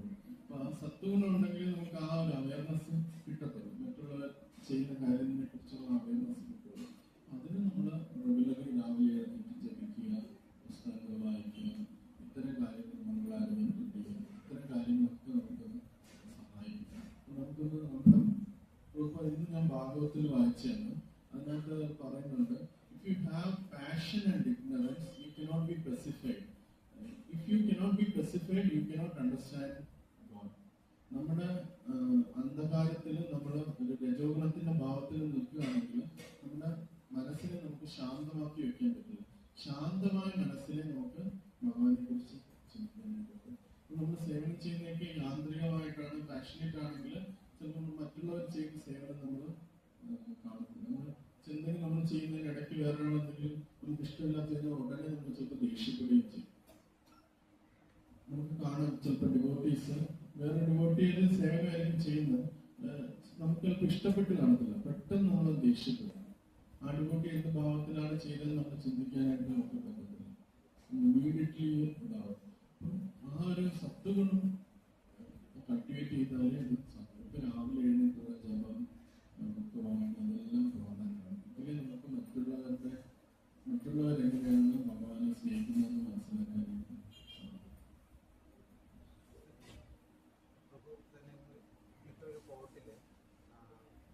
നമ്മൾ എങ്ങനെ ഹമ്പിൾ ആയിരിക്കണം എന്ന് വെച്ചാൽ നമ്മൾ ആരോടും കംപ്ലൈൻറ്റ് ചെയ്യാൻ പാടില്ല എന്ന് പറയുന്നു. ശരിക്കും നമ്മളൊരു ഡിവോഷനിലാണെങ്കിൽ നമ്മൾ ടീമായിട്ട് ചെയ്യുമ്പോൾ നമ്മൾ ചെയ്യുന്നതിൽ നമുക്ക് മനസ്സിലാവും അത് പെർഫെക്റ്റ് ആയിട്ടല്ല എന്ന് ബോധ്യമാവും. ആ ഒരു സാഹചര്യത്തിൽ നമ്മൾ എങ്ങനെയാണത് അത് സ്വയം പരിഹരിക്കപ്പെടുകയാണോ വേണ്ടത്? ഒരു കോട്ടിനെ കുറിച്ചാണ് പറഞ്ഞത്. അപ്പൊ എങ്ങനെയാണ് ഹമ്പിൾ ആകുന്നത്, എളുപ്പത്തുള്ള വ്യക്തി ആകുന്നത് എന്നുള്ളൊരു കോട്ടാണ്. അപ്പൊ അതില് ഇങ്ങനെ ഒരു ആചാര്യൻ പറയുന്നത് കേട്ടു. അത് ആ കോട്ട് ശ്രദ്ധിച്ചാൽ മനസ്സിലാവും. അതിനകത്ത് പറയുന്നത്, you should not go on complaining about how others not treated you well. അതാണ് എന്റെ കോട്ട്. മറ്റുള്ളവർ എന്നെ ശരിക്കും ബഹുമാനിച്ചില്ല എന്ന് വിചാരിച്ചത് കംപ്ലൈൻ ചെയ്തുകൊണ്ട് നടക്കരുത്. അത് സേവനത്തിന്റെ കാര്യത്തില് നമ്മുടെ വ്യക്തിപരമായി പ്രഭു ഇപ്പൊ ഇവിടെ കയറി വന്നു, പ്രഭു ഗിരീഷ് പ്രഭുവിനെ കണ്ടിട്ട് ചിലപ്പോൾ നമസ്കരിക്കും, കുപ്പി കാണും. പ്രഭു ചിലപ്പോൾ വേറെ എന്തെങ്കിലും തിരക്കിലായിരിക്കും, അപ്പൊ പ്രഭു കണ്ടു കാണുന്നില്ല. അപ്പൊ പ്രഭു വിചാരിക്കും ഞാൻ ഹരേകൃഷ്ണ പറഞ്ഞിട്ട് അതേ ഹരേകൃഷ്ണ പറഞ്ഞിട്ടുള്ളത്. ഇങ്ങനെയുള്ള ഇത് വെച്ചാൽ ഞാൻ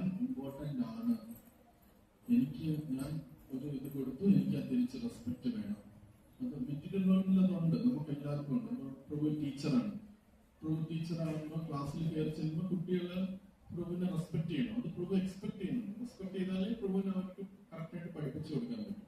പക്ഷെ തിരിച്ചിവിടെ സ്പിരിച്വൽ ലൈഫിലോട്ട് വരുമ്പോൾ അത് നമ്മൾ എക്സ്പെക്ട് ചെയ്യാനായിട്ട് നമുക്ക് വിഷമമുണ്ടാവും. പക്ഷെ അതിനെ നമ്മൾ മറ്റുള്ള പല ആൾക്കാരോട് പറഞ്ഞു, ജസ്റ്റ് ഇങ്ങനെയാണ്, അദ്ദേഹം എന്നെ റെസ്പെക്ട് ചെയ്യുന്നില്ല, ഇങ്ങനെ പറഞ്ഞു. അത് നമുക്ക് ഒരിക്കലും ഹമ്പിളാവാൻ സഹായിക്കില്ല. അപ്പം നമുക്ക് നമ്മളെ പ്രോപ്പർലി കെയർ ചെയ്തില്ല, ചിലപ്പം അത് വേറെ പല കാരണങ്ങളോടായിരിക്കും. പക്ഷെ അത് നമ്മളിങ്ങനെ മറ്റുള്ളവരോട് പറഞ്ഞു നടക്കരുത്. നമ്മൾ അക്സെപ്റ്റ് ചെയ്യാം. എനിക്ക് യഥാർത്ഥത്തിൽ ഞാൻ ഇൻസിഗ്നിഫിക്കൻ്റ് ആണ്, എനിക്ക് ഇത്രയെങ്കിലും ബഹുമാനം തരുന്നുണ്ടല്ലോ എന്നാണ് ചിന്തിക്കുന്നത്. ഭക്തന്മാരുടെ കൂടെ ഇരിക്കാനുള്ള ഒരു യോഗ്യത എനിക്കില്ല, പക്ഷെ എന്നാൽ പോലും എന്നെ അവർ ഈ കൂട്ടത്തിൽ ഇരുത്തുന്നുണ്ടല്ലോ എന്ന് വേണം നമ്മൾ ചിന്തിക്കുന്നത്. ആ രീതിയിൽ പാടാണ്. നമ്മൾ അങ്ങനെയല്ല നമ്മൾ മറ്റുള്ളവരിൽ മെയിൻഡ് ആയിട്ടുള്ളത്. അതുകൊണ്ട് അത് പാടാണ്. പക്ഷെ വീണ്ടും ചിലപ്പോൾ നമ്മൾ പെട്ടെന്ന് ദേഷ്യം വരും. എന്തെങ്കിലും നമ്മൾ ഉദ്ദേശിക്കുന്ന പോലെ നടന്നില്ലെങ്കിൽ പെട്ടെന്ന് ദേഷ്യം വരും. പക്ഷെ അത് ഇല്ല എന്ന് മനസ്സിലാക്കുന്നത് അങ്ങനെ ആ ഒരു പൊസിഷനിലേക്ക്. പക്ഷെ സേവനത്തിൽ ഇപ്പോൾ പറഞ്ഞില്ല, ഇപ്പോൾ നമ്മൾ കമ്പൈൻഡ് ആയിട്ട് ഇപ്പോൾ ഒരു സേവനം ചെയ്യുകയാണ്. അപ്പൊ സേവനത്തില് ഒരാള് തെറ്റായ രീതി ചെയ്യും. ഇപ്പോൾ ഉദ്ദേശിക്കുന്ന പോലെ അത്തപ്പൂക്കൾ ഇടുകയാണ്, എല്ലാവരും സ്ക്വയർ ആയിട്ട് പൂവ് ഇടാനാണ് ഉദ്ദേശിക്കുന്നത്. അപ്പൊ ഒരാൾ മാത്രം റൗണ്ട് ആയിട്ട് ഇടുന്നു. അപ്പൊ അതിനകത്ത് തെറ്റ് വരും. അത് തെറ്റാണ്. അപ്പൊ ആ സേവനം ശരിയായിട്ട് വരത്തില്ല. അപ്പൊ പ്രഭുവിന് അവരോടുള്ള ആ റിലേഷൻഷിപ്പ് ഉണ്ടെങ്കിൽ പ്രഭുവിന് അവരോട് പറയും, അത് കറക്റ്റ് ചെയ്യാൻ പറയും. ആ റിലേഷൻഷിപ്പ് ഇല്ല, അവരത് വേറെ രീതിയിൽ എടുക്കുകയാണെങ്കിൽ പ്രഭുവിന്റെ മുതിർന്ന ഡിവോട്ടിയോട് പറയും, പ്രഭു ഒന്ന് പറയോ ഈ രീതിയിലല്ല ഇടേണ്ടതെന്ന്. പ്രഭു അത് ബുക്ക് ഡിസ്ട്രിബ്യൂഷനെ കുറിച്ച് പറഞ്ഞിട്ടുള്ളത്. അപ്പൊ നമ്മൾ ബുക്സ് കൊടുത്താൽ ചിലപ്പോൾ ആൾക്കാരെ മേടിക്കാതിരിക്കും. പക്ഷെ നമ്മൾ ബുക്സ് കൊടുത്ത് അവർ മേടിക്കാത്തവര് അവരെ ഇറിറ്റേറ്റ് ആക്കാൻ പാടില്ല എന്ന് പറഞ്ഞു. അവരെ ഇറിറ്റേറ്റ് ആക്കുന്നത് ശരിയല്ല. അവര് ചിലപ്പോൾ മേടിക്കത്തില്ലായിരിക്കും, പക്ഷെ നമ്മൾ ആ ബുക്സ് വേണ്ടാന്ന് വെച്ച് പോകുന്നത് അവരുമായിട്ടുള്ള റെസ്പെക്ട് വെച്ചിട്ട് വേണം നമ്മൾ പോകാൻ.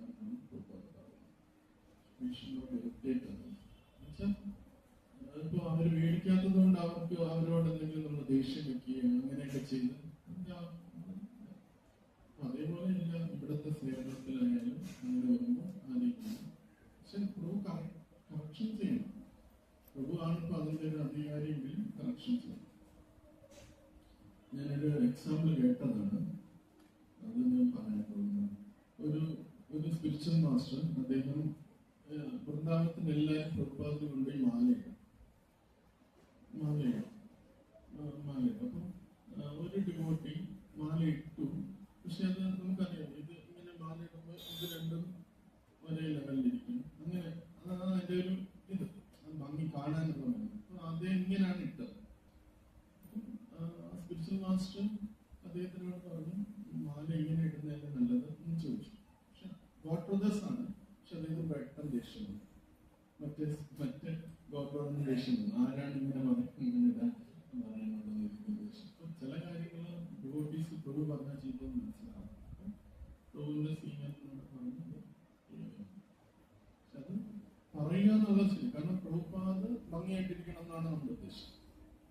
അപ്പൊ അതുകൊണ്ട് ഇനി ഞാൻ പറഞ്ഞാൽ ദേഷ്യപ്പെടുമെന്ന് വിചാരിച്ച് പറയാതിരിക്കാൻ പറ്റില്ല. പക്ഷെ ചിലപ്പോ അദ്ദേഹത്തിനോട് പറഞ്ഞാൽ അദ്ദേഹം ചിലപ്പം അക്സെപ്റ്റ് ചെയ്യില്ല.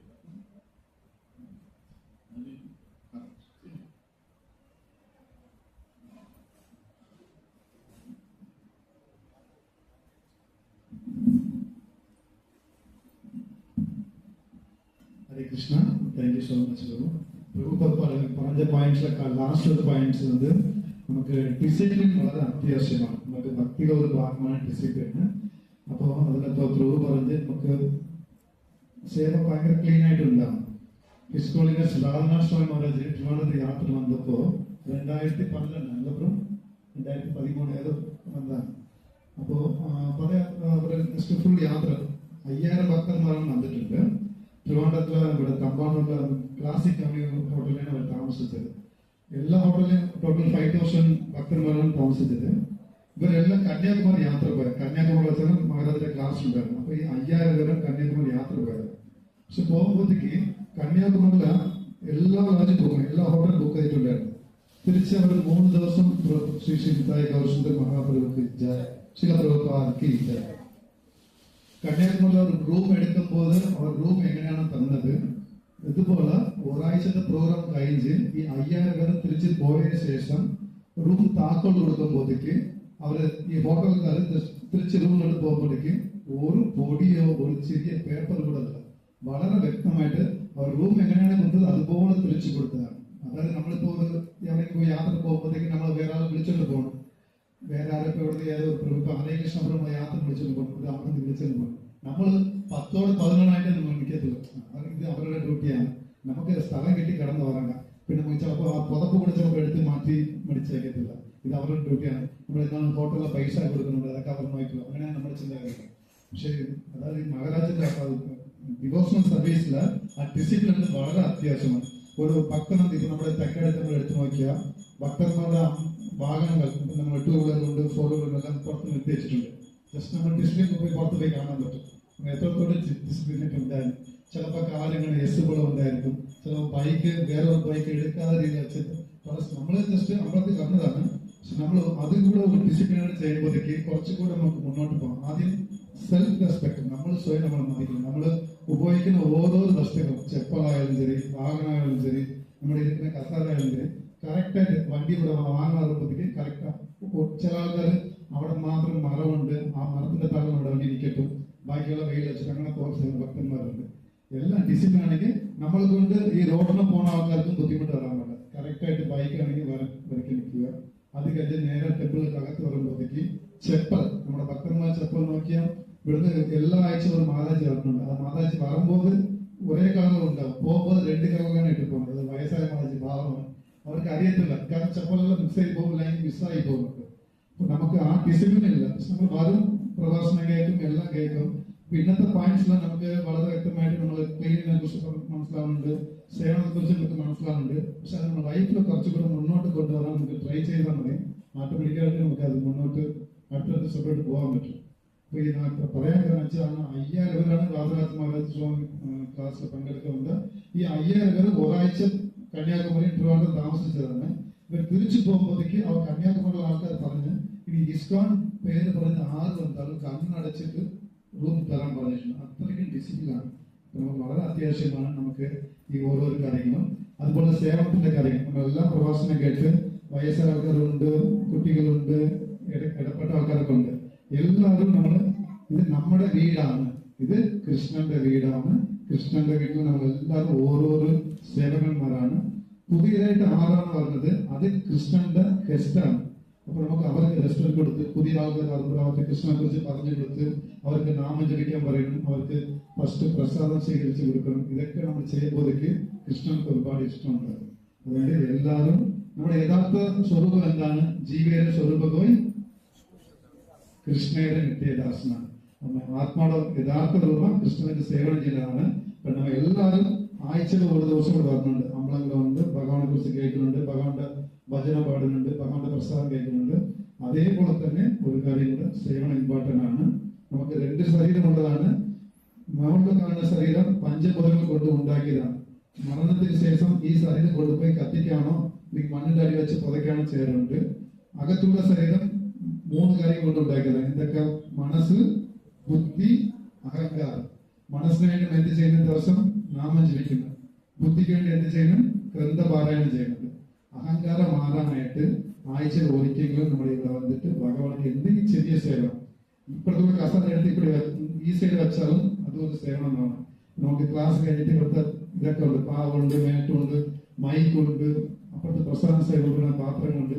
എല്ലാം നമ്മളെ കൊണ്ട് എന്തെങ്കിലും ചെറിയൊരു സേവനം ചെയ്തിട്ട് പോയാൽ ഉള്ളിൽ കൊണ്ട് ആനന്ദം നമുക്ക് അനുഭവിക്കാൻ പറ്റും. അതുകൊണ്ട് എല്ലാ ഭക്തരും ഡിസിപ്ലിൻ ഫോളോ ചെയ്യുക, സേവനത്തിൽ കൂടുതലായിട്ട് ഇൻവോൾവ് പറ്റും. ഹരേ കൃഷ്ണ.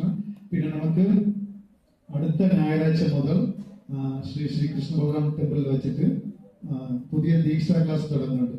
അതായത് ഭാവിയിലെ ദീക്ഷ എടുക്കാൻ പോകുന്ന ഭക്തന്മാർക്കുള്ള ഒരു കോഴ്സാണ് ഇത്. എല്ലാ ഞായറാഴ്ചയും 10 മണി മുതൽ 11:30 മണി വരെ ഉണ്ടാകും.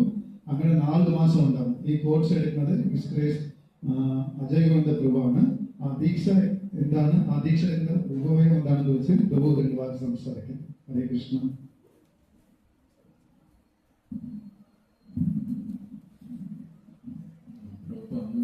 ദീക്ഷ എന്ന് പറഞ്ഞാൽ വളരെ പ്രാധാന്യമാണ്.